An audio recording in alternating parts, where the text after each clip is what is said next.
Welcome everyone who's joining the webinar today. I'm Laura Broderick from the Building Centre, delighted to host this session just by way of introduction. I can see some people joining the webinar, so that's fantastic. I'll just give it a minute or two for some more people to get into the virtual space. That's fantastic. We've got a few more joining us. So welcome. This webinar is the penultimate one in the New Homes in New Ways webinar series. We're delighted that Wates, as a principal partner of the programme, has decided to host this panel and to host this panel in the modular home that they have on the Store Street Crescent outside the building centre. So I'm going to pass over shortly, but just by way of information about New Homes in New Ways. We've been delighted as the building centre to co-curate the exhibition that's finishing this week on Friday, and we've co-curated that with the Housing Festival, drawing on their social rent playbook and the work that they've been doing, and with the support of fantastic industry partners such as Wates. So Wates have the modular home on the Crescent, and they're going to be talking about modular housing and overcoming barriers and paving the way forward. So we'll be hearing from the panellists and their chairperson, Rumi Bose, today. The webinar format is about half an hour of conversation between the panel and then a Q&A slot of about 15 minutes. So we should be finished around 1:45 today. The webinar is being recorded and will be held on the Building Centre and the Housing Festival's YouTube channel afterwards. So if there's anything you want to refer back to or share with colleagues and contacts, you can do so in the next week or two once that's live as a recording. You pose your questions through a Q&A chat box, which you should see at the bottom of your Zoom screens. Rumi, who is our chair, she's an urban design and place shaping expert. She will handle that Q&A process with you, but you could start to look at the Q&A box and see how you might type your questions and put those to the panel later. The panel, I'm sure, will be introduced more expertly by Rumi, but we have Ed Rees from Wates in Wales and Dave Jaques from Cardiff Council speaking today. And once again, thank you to everyone. Thank you to Wates and for you, our attendees, for joining us today. I'm going to go off camera and off mic and hand over to Rumi now. So thank you, everyone. And yeah, look forward to the session. Bye. Thanks very much, Laura, and welcome everyone.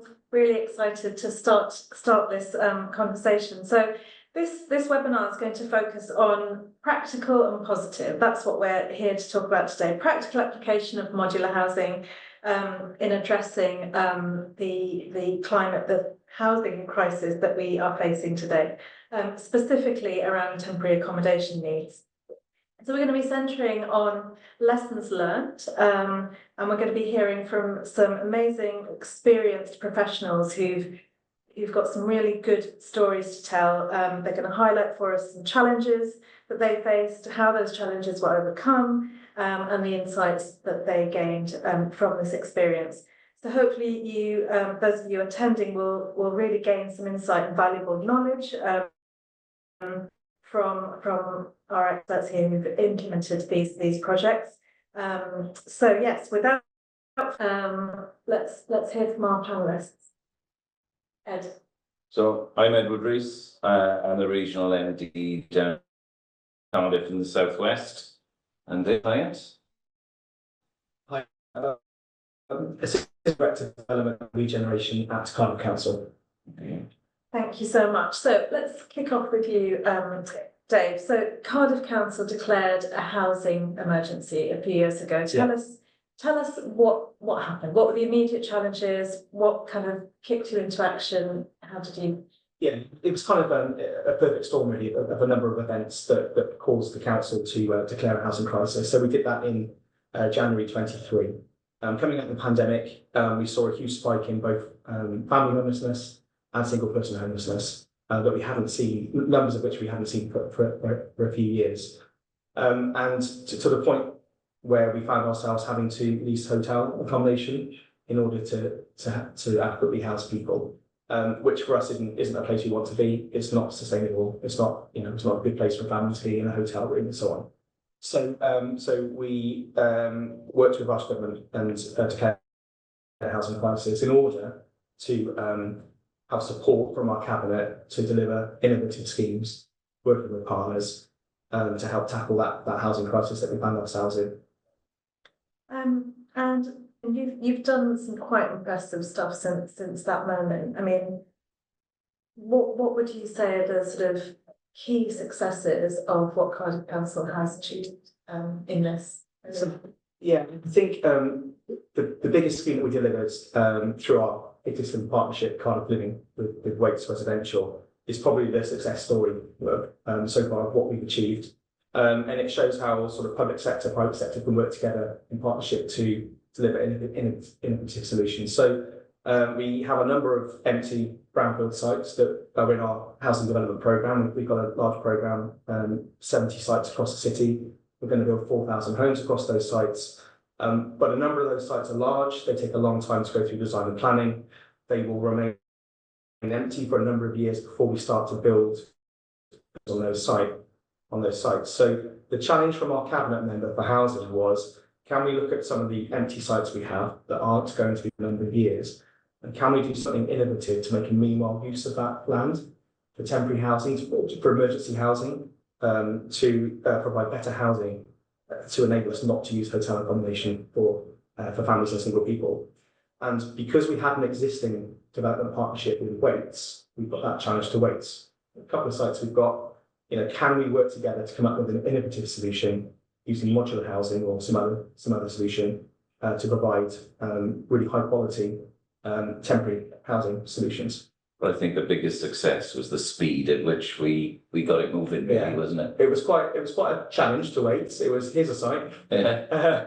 What can you do? We have sort of, I think at peak we had sort of 400 hotel rooms that we were using across the city.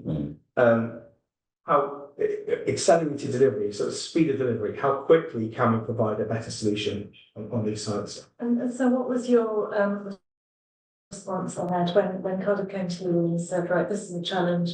What was your sort of thinking? Well, the initial call we had was for any form of temporary accommodation, and the call I took was from Dave, was based around, can we put anything on there as quickly as possible? And, we went as far as the staff caravans was the initial thought, wasn't it? Because it was so quick.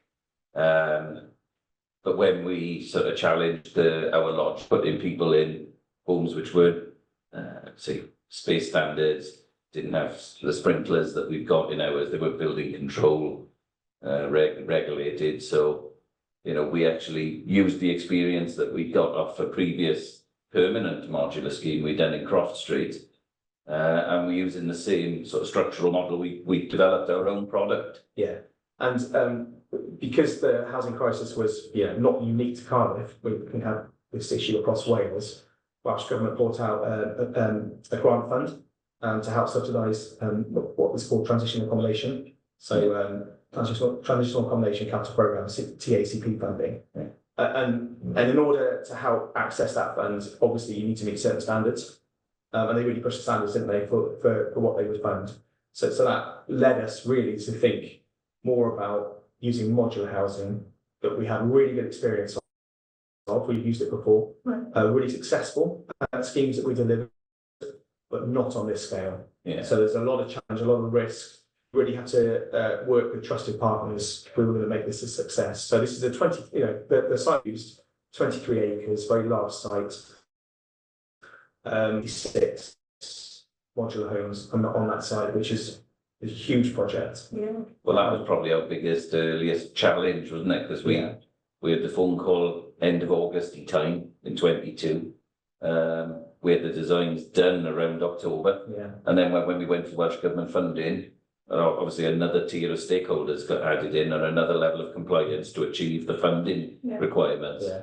But as soon as we got those stakeholders, again, it just ramped up again. So we were on site by January. So, I mean, that's incredible. I mean, that sort of scale, first of all, you talk about 23 hectares, 150 odd homes. That's not a small site. No. And as we know, these things don't happen normally very quickly. They take, a year, 18 months, sometimes 2 years in planning. So that's pretty great. That's innovative, that's impactful. We were talking about this earlier, where did the push come from? Because quite an ex-local authority officer, so, you know, I have a huge amount of respect for, you know, fellow officers, and the skill and the talent and the time that goes into all of this thinking. However, it is often sticky and bureaucratic and sort of process heavy and planning. You know, so where did that push come from? Where did that positive can do? Let's just go. Where did that come from? Yeah, well, it's top down essentially. So right from cabinet. So you know, support from cabinet, declaring a housing crisis. You know, ultimately it's a cabinet report that is put in the public domain. So it's presented by a cabinet member for housing, supported by the cabinet. So really, because we had that buy-in, you know, right from the top, all the way through the housing section and the internal departments that recognise the crisis that we're in, it really allowed us to work, you know, quite innovatively with our internal teams in order to make this happen. There was really good working relationships already in place with Wates, but really we had buy-in from a number of internal teams, planning through to highways to drainage, placemaking. Yeah, so and because we declared a housing crisis. So there were emergency powers around procurement we're looking at in order to award a contract to Wates to do this project. But actually the biggest thing for us was the permitted development rights. So as a local authority, we could trigger permitted development rights, work with our planning team in order to use those rights. And that allowed us to make a start on site without having formal planning consent in place. And of course, the whole sort of the basis of the project is to deliver quality accommodation as quickly as we can. So if you wanted to run a planning process for a site as large as the gasworks site in Cardiff, I mean, you're looking at 18 months probably before we get a planning consent, probably another year before we make a start on site, because all the sectional agreements that we need to go through, never mind all the contractual negotiations around price and stuff. Yeah. That isn't going to deal with the crisis that we found ourselves in. Well, so exactly. I mean, we had to work completely differently outside of the box. You know, you could spend months and months just kind of trying to get the contract through, couldn't you? In terms of procurement, purchase orders. How did you get through? How did you get around all of that? That was very quickly resolved. We did a head of terms document really in terms of responsibilities. Yeah. You know, things which how the scheme going forward. We started actioning it as soon as you run, really, wasn't it? And we got a purchase order, simple purchase order, got us moving. Yeah, don't forget, coming from a place where we've been in partnership with Wates, well, since 2015. So we had a really good working relationship. We delivered a lot of projects together, and that helps with the cabinet approval process that we went through. The fact that we have got an existing partnership that is delivering at scale. Yeah. So there's all of that learning and partnership being developed already. So you know there's trust between the council and the partner, which is great. So we started from a good base point, but also we delivered a number of modular projects. So we had a number of suppliers we'd already worked with. We know the modular systems that we were looking at. Yeah. You know, our maintenance teams understand them, but we had a really good concept of price point as well around that, because you know two of them we'd worked with previously, third modular contractor we hadn't, but you did a lot of due diligence. Yeah, and it was important to have a scheme of what we wanted to deliver, starting alongside, actually handing over a lot to do that within 12 months, which is it is.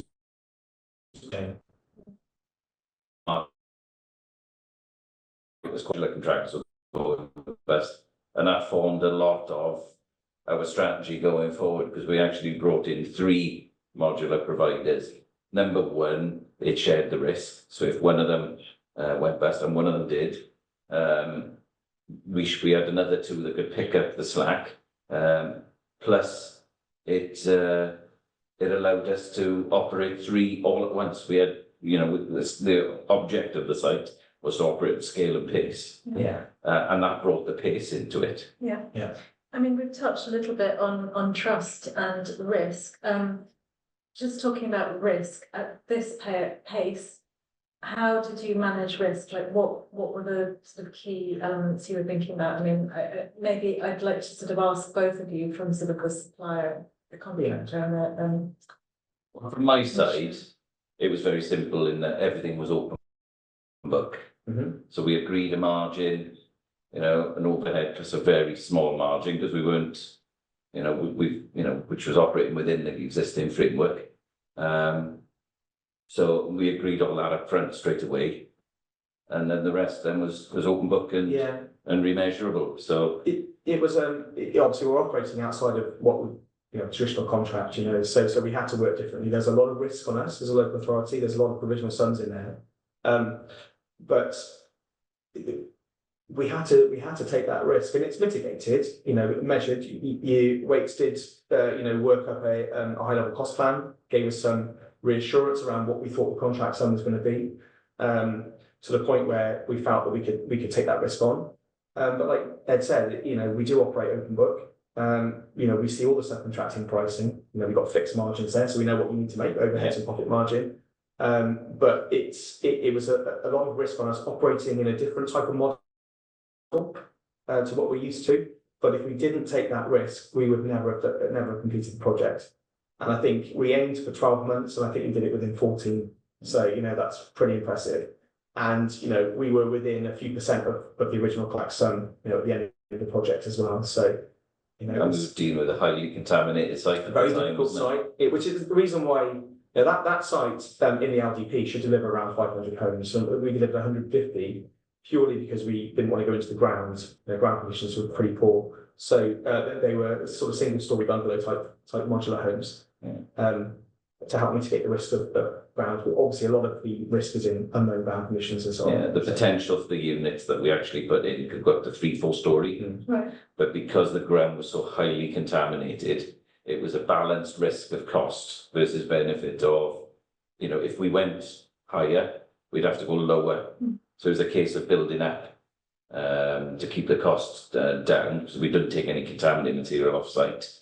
And we mitigated, and we decided on that risk fairly early on in terms of risk sharing. And then we have to manage risk around planning. So although we use permitted development rights, it only allows us 12 months of use of that site. So we knew that we would have to do retrospective planning for a longer term, meanwhile use 5 years. So we're going through that process now. So we knew that although we were operating outside of normal planning, we still had to work closely with our internal teams, placemaking, planning, drainage and highways, in order to make sure what we were designing, delivering, would actually be suitable to you know, design to a good standard to enable us to get the longer term planning that we need. Ultimately, the units will move. So it's never designed as a permanent scheme, although the units are permanent and they're to permanent housing standards. And the idea is that we move them once to a permanent location, and that's, you know, guaranteed 60 years, so they can stay on that on those sites then. So I'm really interested to come on to that point. Before we do, a couple of questions I want to ask is that retrospective planning, which you said includes placemaking, includes movement and routes and transport and drainage. What sort of timescale are you looking at for this phase, this temporary phase, this transitional phase? To your planning?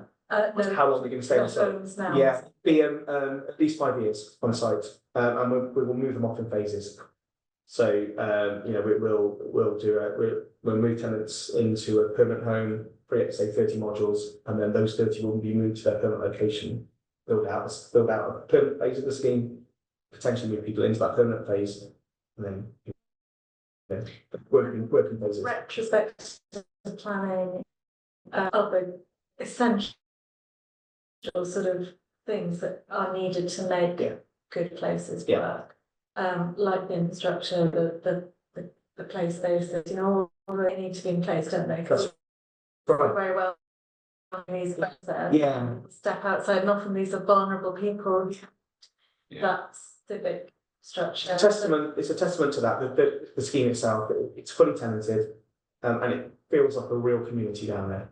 You know, it's lovely when you walk through the site and you see kids coming home from school, you know, obviously going to local schools and whatnot, and playing out on the street and stuff. So there is a real sense of community down there. to the point where it's actually quite hard to move tenants on into a permanent home because they're quite comfortable and made friends and so on and quite happy with it.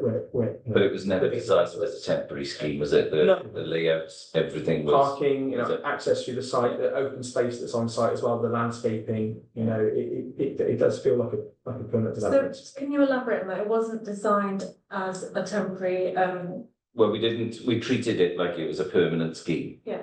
So we placemaking, we looked at open air, public open space. We looked at where the community was provision that we made. Access, how we actually dismantle the site afterwards. So because of the amount of cranage, the logistics required, the route of how to dismantle later on, all that was considered and planned right in the early phase. so it's almost like you design the framework quickly, and now with the retrospective planning application, those things can sort of.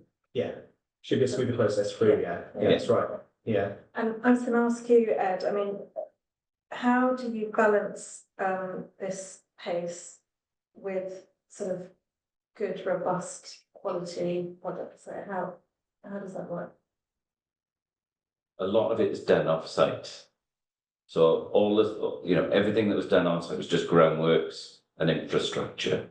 The units themselves, a lot of them were self-enclosed. So the 2 bedrooms were all one box. When we had the 3-bedders introduced, we looked and we analysed to the minutiae of how we minimise the zip up. And we got the zip up, which is the bit where you join the 2 units together. That we minimised that down to a point of about 3 hours work. So we minimised the amount where it was exposed to any inclement weather. And they come fully wrapped anyway. So if it was raining, we just left them wrapped. And then we waited until there was a dry spell and then zipped up as close as we can. But we are talking about 3-inch strip, a flooring that was missing, and then you plaster in the walls. But the quality, it is a Cardiff specification apartment in a modular unit. Yeah. You would walk in and it's a bit like this. You would walk in and you would not know you were in a modular unit. It was kitchens, bathrooms, flooring, yeah, all to the same standard, EPCA, yeah. so achieving the Welsh Government design quality requirements. So they are essentially permanent homes. We might be using them on a new use on a temporary basis, but ultimately, when they get moved to their permanent location, they are permanent homes, and they all meet all the permanent home. But they're fully standards. They've even got air source heat pumps. Yeah. These are, and as you said, instantly at home. I mean, I should have mentioned at the beginning, for those of you where we are sitting in a Wates roll-along modular unit. It's very comfortable. I quite would like to kind of have a little nap during the bedroom, but it doesn't, as you say, it doesn't feel like a prefab or modular. It feels like a really nice. Yeah, that's why I said it. Our starting point was from a really good starting point, having already delivered modular housing, quite a large number of modular homes, and having a really positive experience of modular housing in the way it can accelerate delivery. So, we did a scheme with a company called At Home and Wates, only nine a terrace and 9 2-bed homes, but that was a really positive experience of modular on the right site can significantly accelerate delivery whilst delivering high quality permanent homes. You wouldn't really know any difference between that house and a traditional build, albeit we did it in half the time. Yeah. Well, you look at that site, and it was in a real dense housing area, little patch of land that if we'd have built traditionally, we'd have been there 52 weeks. Yeah. The fit of materials coming in down, narrow residential streets, but we delivered it all within 5 days. And we didn't receive a single complaint. And something like the dust gone. There was no dust issues, there were no there's no parking 6 months, wasn't it? But obviously we're managing a lot less work on site. So groundworks happening on site, floor slabbing, utilities ready, whilst the homes are being built in completely off site in a factory. Yeah. 2 halves, wasn't it? And then, like you say, craned in over 5 days. ground floor, first floor, and then zipped up. And for us, it's a really positive experience of modular being done right. Yeah. The issue is cost, and it is still not that pipeline yet in the UK that will help drive cost of modular housing When you down. say pipeline, you mean supply? So, no, Or demand? well, demand, I think, because I think with demand, supply will come, Yeah. and that's always the issue. Because obviously to set a factory up is very expensive, and to do that, you need a significant pipeline, don't you, or guaranteed pipeline. And So, I want to touch on that. I think we've got a few minutes before I'd like to open up to the audience, and I want to ask a couple of things. Can we talk about how, in 5 years' time, or ideally, we wouldn't have temporary accommodation, we wouldn't have transitional, we would have these quick, high quality, stress-free, bureaucracy-free projects that will delivering homes, good quality homes for UK citizens at scale. And there wouldn't be any temporary. So how, I think you're doing that already. How are you doing that? so on a small scale though, so I guess ultimately what you say is exactly right. The way out of the housing crisis is building more permanent homes more quickly. And that's the issue, isn't it? The issue currently is how long it takes to get development going through planning and design planning and so on. And actually how long it can take sometimes on site. So modular, in our experience, does offer a solution to that in accelerating delivery. We've got modular, whether it's 3D, so fully offsite or panelized type of systems. We know that is a good solution for that site in order to speed up delivery. But we'll still have the issue of how long it takes to go through, the sort of standard planning process. Once you have a plan in second place and all the section agreements that you need to have in place in order to make a start on the site and all the rest of it. We are looking at ways to try and reduce that down as far as possible, to try and reduce down or remove that time lag from getting a planning consent to starting on site, because ultimately that's where you're gonna have a big win. But we have sites like Cross Street we described, it's only a small infill site, and we're doing another one now, aren't we? We're doing 7 bungalows in a very constrained site on a council housing estate, where actually traditional build would be almost impossible because there's just no room to have a big site set up, store materials, that sort of stuff. Therefore, a fully modular system is the right system for that site in order to deliver those homes. And the site that you were talking about, the 23 hectare site, you've got, 155. They are temporary this time. Yes. When they move, what's going to happen? For 60 years, to permanent standards, which is another sort of win for us out of the project. Modular homes on that site allowed us to accelerate delivery, deliver it within, let's say, 14 months, which is hugely impressive. But it's a huge cost outlay.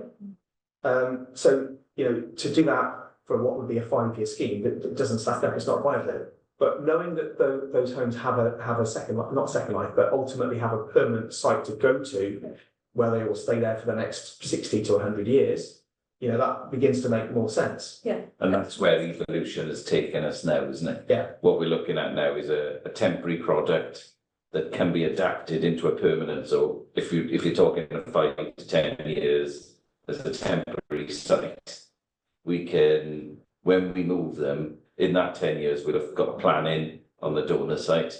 We'd have got planning. So we've got somewhere so that you rebadge those units into their permanent location. So it has a temporary use onto a permanent. So where we were talking about the cost being higher than normal, you get the benefit because by paying them from there, you've got them, so you always get the saving benefit in the permanent location. That reuse and circularity, I suppose. Yeah, and not losing sight of why we were doing this, and it was to ensure we work in hotels. Yeah, and we still are. Reduce it down, reduce that demand down, and as our permanent schemes start to get handed over, obviously that can reduce the demand down more as well. But that was the crucial thing: is that what we've achieved on the Gasworks site is to provide high quality homes for families that are in crisis, essentially, rather than a hotel room. That's great. I mean, it's 1:30, so I do want to open up to the audience. But before I do that, what would you say quickly to listeners, attendees out there? How would you debunk any myths or risks or sort of feelings of hesitation around whether it's finance, the politics, the system? Any words of encouragement for people to join the party? Oh, I think just come and see it. Yeah. Come and see it and touch it, because people visit it. We've had a lot of visitors, and we, from England, The UK, yeah. all over the UK. And they've all been skeptical until they've walked into a unit. When you walk in and you go, oh, this is just an apartment. This is a normal apartment. That's exactly what it is, isn't it? Yeah. But come and see it for yourself. Sure. What's the name of the scheme again, Dave? Gasworks in Cardiff. Yeah. Brilliant. Yeah. Thank you so much, both. We're going to open up to the audience now for some Q&A. Let's have a look. What do we have? So we've got a question here. What was the impact on the hotels? We've got someone who can answer. I can answer, I suppose, from a sort of coming out of the pandemic point of view, actually hotels came to us to say that they had no custom initially. They were worried about their business model, and we had offers from hotels to actually think about using hotel accommodation initially. At the peak of the housing crisis, which obviously we're still in a housing crisis at the moment, but I think we had 4 or 5 hotels around the city centre that we were using, not exclusively. So rooms were still available for rent, but as the demand for hotels has risen again, obviously back to normal, hotels want to have want to be able to operate normally again. Thank you. And one for Ed, I think. What's been done? There's a question here around the internal acoustics. What's been done to address the internal acoustics of the units? It is a typical timber frame construction. So what you would normally get in a standard provision house is what you've got in the buildings here. Mm. It is a proper permanent style house, but one that you can move around. And another one here for you, Ed. Do you see any parallels between what we've done here and with the post-war prefab movement? We are poles apart. Mm. It doesn't even compare, and that's the jaundice we face. Yeah. Is people when you say prefabricated home, they think of plated iron sheets, and it is so far away from that. These are 60-year lifespan built, plus you can get a mortgage on these homes. They have fully structural warranty, which the building reg compliance. In fact, they're enhanced. They got solar panels on the roof. They've got air source heat pumps. They've got intelligent heating systems which heat you, not the space. Mm. These are you go into the bathroom. It's got a fantastic, like Croft Street. I would have that as my bathroom in my house. Mm-hmm. It is fantastic. The standard, the quality of design is second, and it bears absolutely no resemblance to post-war prefabs at all. And I think a lot of the post-war prefabs, not all of them, but a lot of them weren't intended to be long-term. Yeah. They were short-term fix to a housing crisis. Now we have a housing crisis, but we're not looking for a short-term fix, we're looking for a long-term fix. And like Ed said, these are built to permanent home standards. You wouldn't know the difference between that and a timber frame house. Yeah. And Cross Street, I think I'd like to add, is the only scheme so far where we've actually had emails and comments from residents living on the street thanking us for the development. Normally it's the other way around. So they say these homes have lifted our street. But we've even won an award. We've had RIBA award. So these aren't temporary homes with poor design. These are RIBA winning design teams. It is now more looked at a way to accelerate delivery of permanent homes. Yeah. Well, that's what we want. Mm. I'm just conscious of time. We've got quite a few questions. It'd be good to just get through them all. So quick fire answers. A key one here, did it result in a cost saving compared to the cost of hotel expenditure?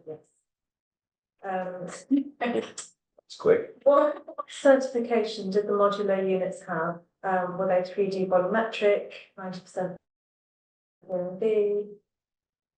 The whole site, all the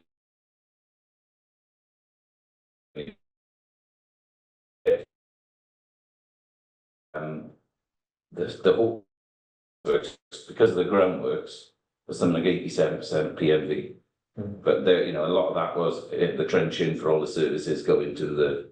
They're fully they're signed off by building regs. Yes. You've got BOPAS on them as well. Yeah, and we got the ICW structural warranty. Yeah. And they're fully building reg compliant. It is the standard house. It's what you'd expect from a house builder. Another one here, just talking about the relocation. So how many times will each unit be relocated? And a sort of sub question, what substructure and utilities cost are incurred each time? Yeah. So that is the cost of relocation. You know, that there is some sacrificial cost in the site itself to some degree, although bringing the utilities into site and sorting drainage solutions out will benefit the longer term redevelopment of the gasworks site. There was obviously cost in moving them, but they will be moved to permanent. We only want to move them once to a permanent site. Right. Thank you. Another one here, multi-story versus single story cost differential. Oh, well, the higher you go, the greater the efficiency. Yeah. Well, in fact, we're looking at obviously following from the gasworks site, we wanted to do more. So the next site, we're on site now doing a temporary housing using modular over 3 stories. Yeah. And we're looking at a 4-story scheme as well. There's a question here talking about one of the key challenges is to replicate this type of initiative. So one of the key challenges is the planning stage. Yeah. Having worked on meanwhile housing, the LPA struggle to apply common sense and tend to view any application as if it's permanent development and therefore takes too long, which you touched on. Yes. How can the approach in Cardiff be shared nationally to guide other local authorities? LPAs need to reduce the plan burden. Yeah. There's a gap in planning policy for meanwhile housing. Yeah, that's true. Yeah, it's true. So yeah, and it is from projects, isn't it? So it's from these pilot projects that conversation happens. So Welsh Government have actually put an ask out to local authorities and developers working in Wales actually asking about their views on meanwhile use. To local authorities, are you considering it? Have you done it? Do you have sites available? Are these service sites? So they're starting to think about how you practically deliver meanwhile use, quickly and reduce risk. And I think they put your meeting with Welsh Government, aren't you, around a developer's experience of delivering meanwhile. For specific meanwhile use tackling housing crisis, you should be looking at a 5-year permit development rights, not a 12-month permit development right. Because almost by the time you've handed team over, your 12 months is done. By the time you start on site. Longer term permit development rights, meeting certain parameters around design and placemaking and standards of what you're building, I think is a way to encourage more meanwhile use. It's the early dialogue and their involvement in the placemaking. It is important. Yes.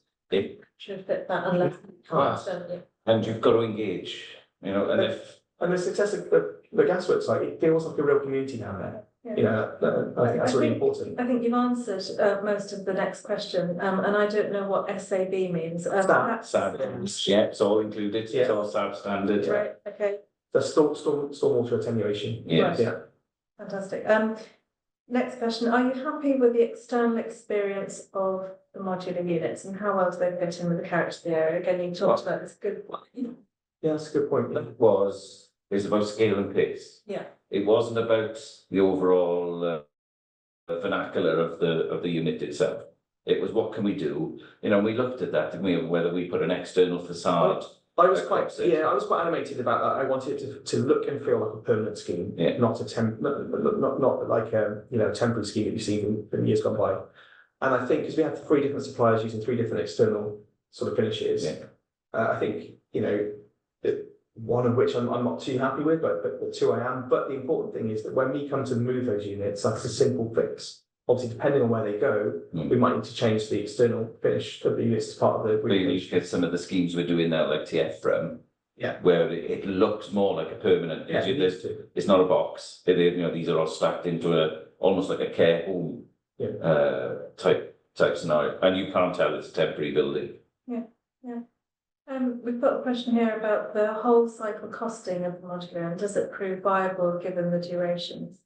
I think we're Guaranteed for 60 years, so yeah, absolutely. So moving once Yeah. as part of that cycle. Yeah. It's timber frame building, so it'll last as long as the frame buildings Yes, last. but you did say that if it was just for 5 or 8 years, Yes, that's why you are designing with that permanent. absolutely, yeah. It's longevity then, yeah. How do build costs per square metre compare to traditional housing? Yeah, still more expensive. It's more Yes, expensive. it is. And do you think that will change with demand and supply? Yeah, the demand is there and the pipeline is there, and yes, you should get economies of scale, shouldn't you? Yeah. Well, that's absolutely. Yeah. But you have to bear in mind something like Croft Street, which is only not, as I said earlier, it's only 9 2-bed houses, and it does cost more when you compare it to traditional timber frame. But ultimately, you're halving the delivery time, so you're getting your rental income sooner, 6 months sooner in the case of Croft Street. It's not quite enough to plug that gap completely, but it does make an impact on that cost difference. As someone asked before, the cost of a hotel is just, we're going back here, so. So you have to weigh that up. But we've even modelled that, and if you look at a 3-bedroom type unit, we're down to £35 per person per night as a sort of cost. When you look at a hotel, you're £100 per person per night, if not more. Which and the quality of accommodation. Yeah, well, you can imagine spending a Christmas as a family in a house or in a hotel room, and then someone gives you a 3-bedroom flat apartment. Doesn't compare. That question of supply and demand and how that's going to be kind of mitigated with more people taking this on. So there's a question here. As the housing crisis is across the entire UK and particularly acute in major cities, what can Cardiff do to influence other local authorities with this approach? We've done a lot already. I think we have, yeah. So we as Ed said earlier, we do get a lot of contacts, a lot of visits from other local authorities and housing providers coming to see us. But we do want, I think, potentially working with our parish government, we want to sort of publish something just to sort of give the kind of experience of what we've done. But we get contacted regularly from other local authorities asking from the CS, asking for our cabinet papers, and we had an event doing the modular playbook, so by all means come and approach us, and we can show you what we've got and what we've done. But this is the purpose of things like today is highlighting awareness of what we can do, what we're already doing, and spreading the love further across the bridge and into England. Fantastic. We've got quite a few more questions. How are we doing for time? Can we keep going, or should we run that? 2 more minutes, right? 2 more minutes, everyone. Let me have a look. Well done on what's being achieved. Again, any other advice for local authorities how to make this happen?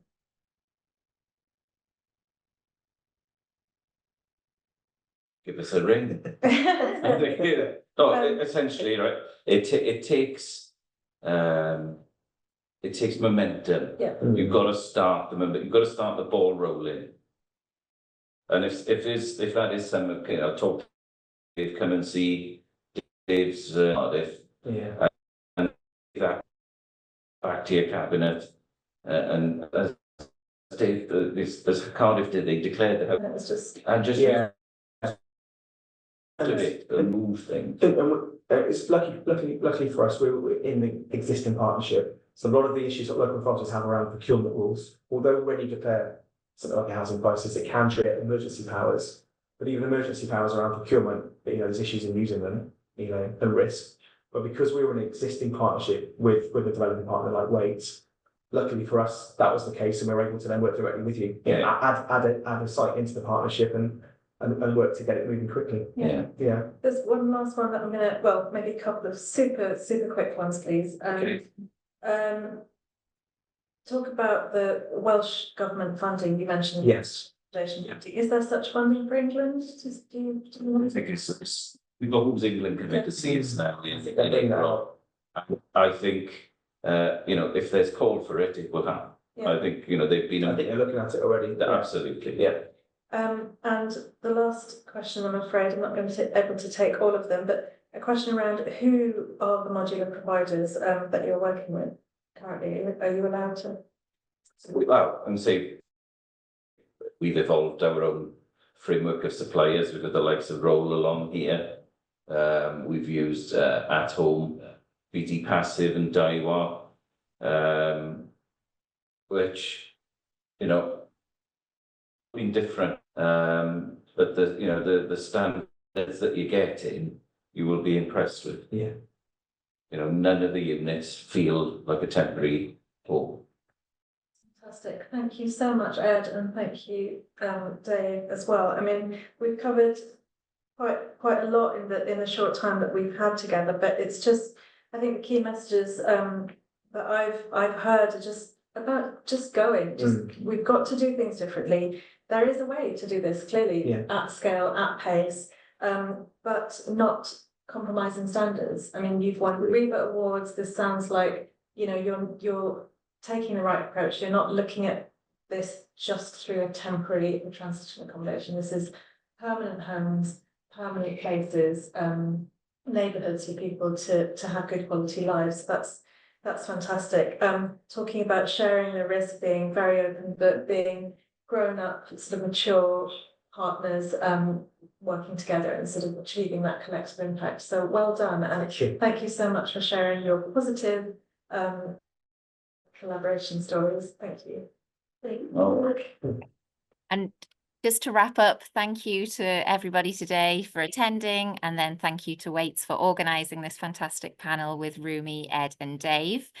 Just a final close, the exhibition, the New Homes and New Ways exhibition from the Building Centre and the Housing Festival is still open for visitors until the end of day tomorrow. So you've got until 6 p.m. tomorrow to pop into the Building Centre on Store Street in central London to see that. And then the modular home that obviously our panel have been sat in today is on the Crescent outside until next Tuesday.